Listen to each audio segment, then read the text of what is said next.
ध्रुवोऽयं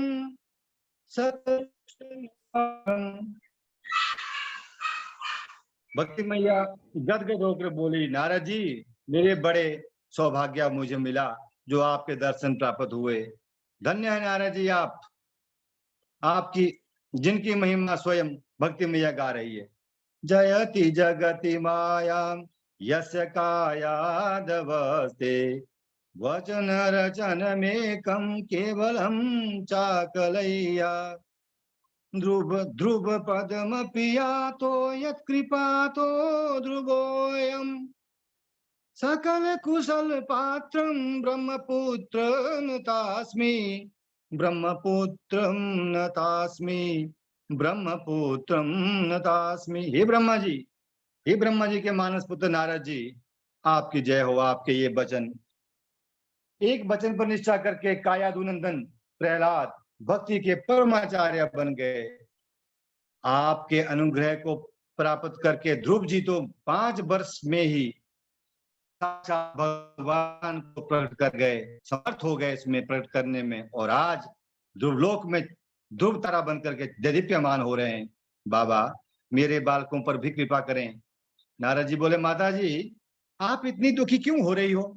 अरे जिन प्रभु ने कौरवों की उस कलुषित सभा में द्रौपदी का चीर बढ़ाया, द्रौपदी की रक्षा की, वे कन्हैया आज भी हमारे मध्य विराजमान है। सह कृष्ण क्वापि नो गतः, वे कृष्ण कहीं नहीं चले गए हैं, आज भी हम भक्तों के बीच में ही, हमारे हृदय में ही है। अब नारद जी ज्ञान और वैराग्य को स्वस्थ करने का प्रयास करने लगे, डट गए। ज्ञान और वैराग्य के पास आकर के देवर्षि नारद ने बड़े बड़े वेद मंत्रोच्चारण किए, वेदों का पाठ किया, धीरे धीरे उन्हें सुनाए, लाभ कदाचित भी नहीं हुआ। उपनिषदों का प्रवचन किया, पाठ किया, भगवत गीता भी सुनाई, पर कोई लाभ नहीं, शून्य। थोड़ी सी चेतना आती और फिर वैसे ही सुषुप्तावस्था में चेतना अचेतन अवस्था में चले जाते, वृद्ध हो जाते। अब तो नारद जी बड़े चिंतित हुए और कहने लगे, ज्ञान प्रबुद्धताम शीघ्रम रे वैराग्यम प्रबुद्धताम, ज्ञान खड़े हो जाओ, वैराग्य सावधान हो जाओ। बहुत प्रयत्न करने पर भी जब कोई लाभ नहीं हुआ तो नारद जी बड़े चिंतित हो उठे, अब क्या करूं भाई, मेरे तो औषधालय में जितनी भी चूर्ण चटनी थी सब चिटा दी, अब दोनों को ठीक करने की कौन सी दवा लाऊं, कहां से लाऊं? उसी समय आकाशवाणी हुई। आकाशवाणी ने निर्देश दिया, नारद जी उद्यम करो, सफलता अवश्य मिलेगी। नारद जी ने पूछा, क्या करूं, क्या उद्यम करूं? बोला, नारद जी सत्कर्म करो तभी ये स्वस्थ होंगे। वह सत्कर्म कैसा होगा ये कोई संत तुम्हें समझाएगा। तो सत्कर्म करो, हैं? उपनिषदों का पाठ सुनाया, गीता सुनाई, वेद मंत्रों का पाठ सुनाया, अब और क्या सत्कर्म बचा भाई? सत्कर्म क्या होता है आप ही बताओ जरा। बोला, ये आपको संत बताएंगे, संतों के पास जाओ। नारद जी निकल पड़े। महात्मा जो भी मिलता उन्हें महात्मा प्रणाम करते हैं नारद जी, और बताइए, कहते हैं कि बताइए सत्कर्म किसे कहते हैं। छोटे मोटे महात्मा तो बेचारे हाथ जोड़ लेते हैं। बोला, नारद जी ब्रह्मा के पुत्र हैं जिनकी गति सारे ब्रह्मांड में है, हम क्या बताएंगे। और जो बड़े बड़े महात्मा प्रतिष्ठित थे, महंत, वो भी मिले, तो वो अपनी इज्जत बचाने के लिए कहते हैं, मुंह की तरफ अपने इशारा करते हैं और उंगली रखते हैं ओठों पर। बोला, आज हमारा जी व्रत चला, मौन व्रत, मौन व्रत खोलेगा तब भी बताएंगे, और अपना पिंड चुला लेते हैं। जब कहीं से भी कोई जवाब नहीं मिला तो नारद जी बद्रीनाथ, सीधे बद्रीनाथ धाम आ गए। सोचा जहां नर नारायण की भूमि है, जो वहां पर नित्य निवास करते हैं, ऐसी विशालापुरी बद्रीनाथ में मेरा समाधान अवश्य हो जाएगा, ये सोचा मन में। यहाँ ये सोचकर नारद जी बद्रीनाथ पहुंच गए। सनकादिक, और वहां पर सनकादिक चारों भाइयों से भेंट हो गई। तो नारद जी की जब भेंट हुई तो नारद जी बड़े दुखी, अपनी चिंता ले करके सामने आए और उनको बताई। तो उनसे पूछा कि कृपया मेरी इस चिंता का कारण बताइए और समाधान बताइए। और साथ में भी कहा कि आकाशवाणी हुई थी, उस आकाशवाणी ने कहा था कि सत्कर्म करो। तो भाई महाराज आप ही बताएं कोई सत्कर्म के बारे में। तो चारों भैया बड़े मुस्कुराए। नारद जी इतनी छोटी सी बात को लेकर आप इतने परेशान हो रहे हैं। चिंता छोड़ दो, समाधान हमारे पास है। मां चिंताम कुरु देवऋषे हर्ष चित्ते समावह उपायः सुख साध्यो अत्र वर्तते पूर्वहेव ही। सनकादिकों ने कहा कि जो सत्कर्म आकाशवाणी ने कहा वह कोई और नहीं बल्कि श्रीमद् भागवत आलापः स तु गीता सुखादिवी। सुखदेव जी जैसे संतों के, परमहंस संतों के श्रीमुख से गाया हुआ वह श्रीमद् भागवत ही है। दिव्य महाऔषधि है वो, जिसका पान करते ही ज्ञान और वैराग्य शीघ्र वृद्धावस्था को त्याग करके नव यौवन को प्राप्त हो जाएंगे। बोल सत्यनारायण भगवान की, श्री कृष्ण भगवान की जय। नारद जी बोले, महाराज भगवान तो मैंने भी पढ़ा है, भागवत तो मैंने भी पढ़ा है, श्रीमद् भागवत।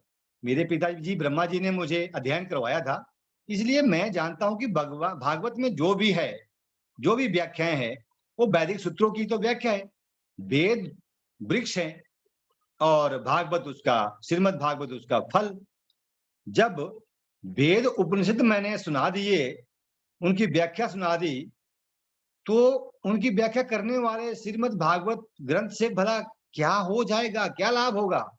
सनकादिक मुस्कुराए, बोले, नारद जी, कोई जब आम का फल खा रहा हो और इतना मीठा लगे उसके कि वो उसके अपने मुंह से स्वाद का बखान ना कर पाए, वह फल जब इतना सुंदर हो तो वह इतनी इच्छा करे कि भाई फल इतना सुंदर है, मधुर है, तो अब जिससे ये फल निकला वो वृक्ष कितना मधुर होगा, मैं उस वृक्ष को ही खा जाऊं।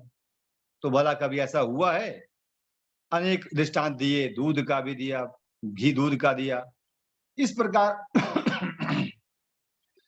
अनेक दृष्टांतों से जब सनकादिकों ने नारद जी को समझाया तो नारद जी की शंका दूर हो गई और नारद जी हाथ जोड़े खड़े हुए, बोले, भैया अब मैं समझ गया कि पढ़ लिख कर कोई पंडित नहीं बन पाता, बन भी जाए पर आप जैसे महापुरुषों का सत्संग जब तक नहीं करेगा तब तक शास्त्रों का रहस्य समझ नहीं सकता। पर आप जैसे महासंतों का दर्शन भी ऐसे ही नहीं मिल जाता। जन्म जन्मांतरों के पुण्य उदय होते हैं, तब जाकर के जीव को सत्संग का लाभ मिलता है। और गोस्वामी जी ने भी हमारे रामचरितमानस में लिखा है, बिनु सत्संग विवेक न होई, राम कृपा बिनु सुलभ न सोई। आवत ये ही सर अति कठिनाई, राम कृपा बिनु आई न जाई। नारद जी बोले, महाराज मेरा परम सौभाग्य है कि आप जैसे संतों का मुझे दर्शन प्राप्त हुआ। अब तो मैं आपके श्रीमुख से श्रीमद् भागवत का श्रवण अवश्य करना चाहता हूं। सनकादिक बोले, नारद जी हम तो यही चाहते हैं, या तो हमें सुनाने वाला मिले या हमसे सुने। हमें तो एक प्यारी सी जगह लगती है अच्छी। बोला, कहाँ? बोला, गंगा मैया का पुलीन हो, पावन पुलीन हरिद्वार, और उसी के आनंद तट पर यह कथा होगी। तो नारद जी सनकादिक चारों भाइयों के साथ हरिद्वार के लिए निकल पड़े, पावन भूमि में पहुंचे और नारद जी ने बढ़िया सी वहां पर जगह देखी और वहां पर गंगा के किनारे गंगा मैया के पावन पुलिन पर प्रेम पूर्वक भगवान की श्री भगवान की मंगलमय कथा सनकादिकों ने प्रारंभ कर दी। जो गृहस्थ संत थे वो अपने पुत्र आदि स्त्री आदि को लेकर के दौड़े आए। बद्रीनाथ धाम से ऊपर ऊंचाई से संत नीचे चले आए और जो समतल धरातल पर थे वो भी गंगा तट पर आ गए। जोर जोर से जयकारा होने लगा, शंख की ध्वनि गूंजने लगी, गंगा तट जय घोष के से गूंज उठा। सदा सेव्या श्रीमद् भागवती कथा, यस्या श्रवण मात्रेण हरिश्चित्तम समाश्रयेत। सनकादिक बोले, भगवान की कथा सदैव श्रवण करने योग्य है। इसके श्रवण करने मात्र से चित्त में हरि चिपक जाते हैं। वह टेढ़ी टांग वाला द्रवीभूत चित्त में ऐसा गड़ जाता है कि तुम चाहे कितना निकालना चाहो निकल ही नहीं पाएगा। और सनकादिक चारों भाई भागवत की महिमा मुक्त कर्ण से गा ही रहे थे कि उसी क्षण तत्क्षण एक दिव्य अलौकिक नाम संकीर्तन की ध्वनि सुनाई पड़ी। सबने देखा, भक्ति सुतो तो तरुणो गृहीत्वा प्रेमैक रूपा सहसा विरासीत। श्री कृष्ण गोविंद हरे मुरारे नाथेति नामानि मुहुर्वदन्ति। अब यहाँ पर संकीर्तन हो सकता है, श्री कृष्ण गोविंद हरे मुरारी हे नाथ नारायण वासुदेवा, पितुमात स्वामी सखा हमारे हे नाथ नारायण वासुदेवा।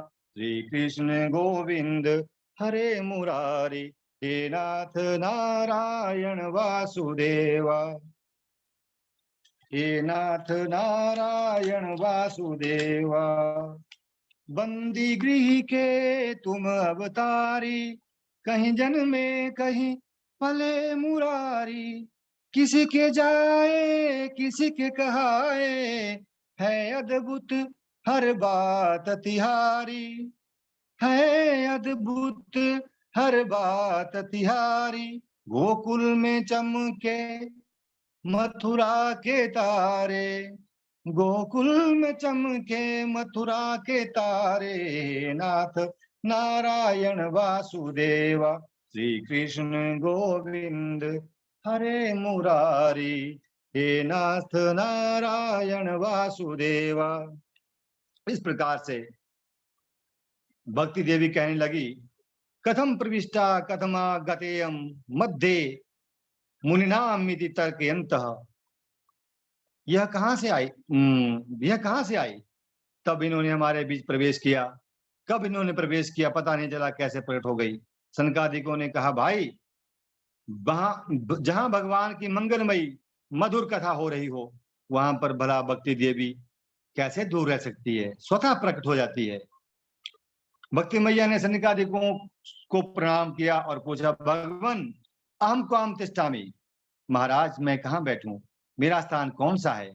सनकादिकों ने कहा, देवी निरंतरम वैष्णव मानसः, लगातार वैष्णव जनों के मानस में बैठी रहो, वहां जाके निवास करो, उन सब के हृदय में आपका निवास विराजमान हो, क्योंकि त्रिभुवन में वही धन्य है जिनके हृदय भवन में भक्ति का निवास होता है।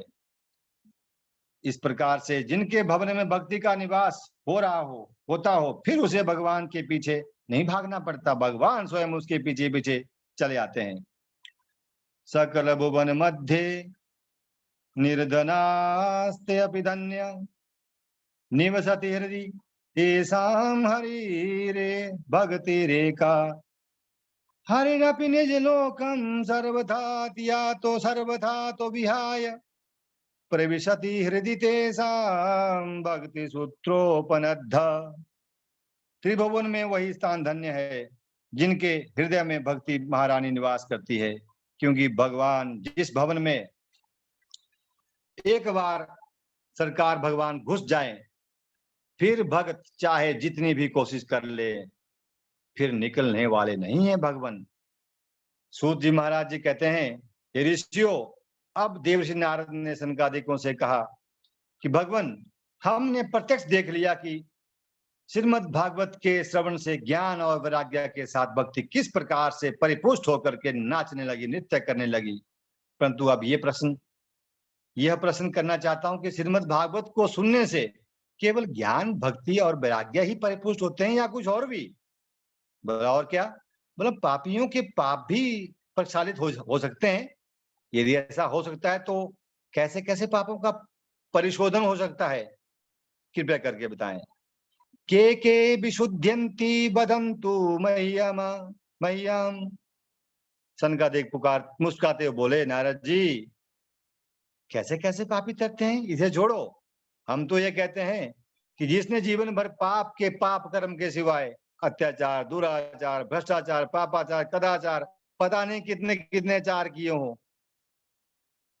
अपने जीवन में जिसने समर्पित कर दिया है सारा जीवन इन पापाचारों को, ऐसी महापापी आत्मा जीव कभी जब मृत भी हो जाए, मर भी जाए, कथा भी ना सुनी हो और भूत प्रेत योनि में चला जाए, भूत प्रेत बन करके भी जब वह परम पावन कथा को सुनेगा तो वह भी पाप रहित हो जाएगा।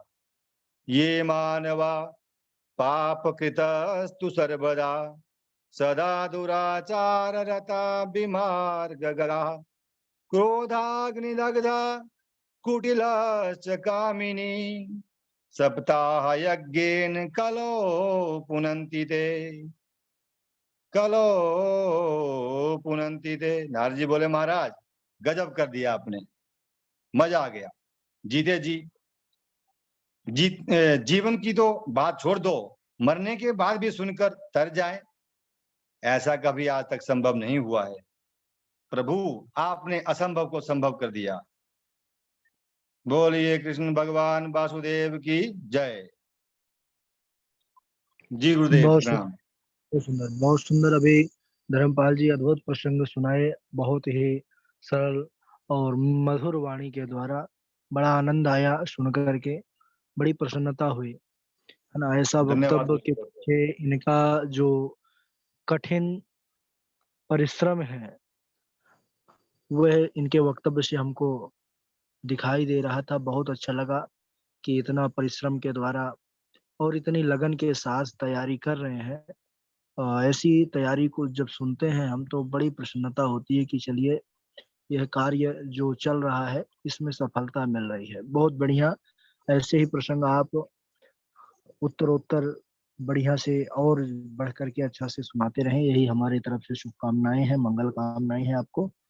बहुत अच्छा, जितने लोग जुड़े हैं सभी बड़े प्रसन्न हुए हैं, है ना। अमरचंद डॉक्टर धर्मपाल जी को बहुत बहुत बधाई, शुभकामनाएं डॉक्टर धर्मपाल जी को, बड़े भाई को। गुरु जी आपको अभी बहुत बहुत आभार, धन्यवाद। इसी तरह से हम सभी आगे बढ़ते जाएं। बहुत बहुत कृपा छाया रहे हम सब पर। सबों को भी शुभकामनाएं। देखो हमारे परम मित्र जितेंद्र जोशी जी बोल रहे हैं गाड़ी में बैठ के, गाड़ी से बधाई दे रहे हैं, गाड़ी से नहीं करते। हाँ गाड़ी से बधाई दे रहा हूँ ये।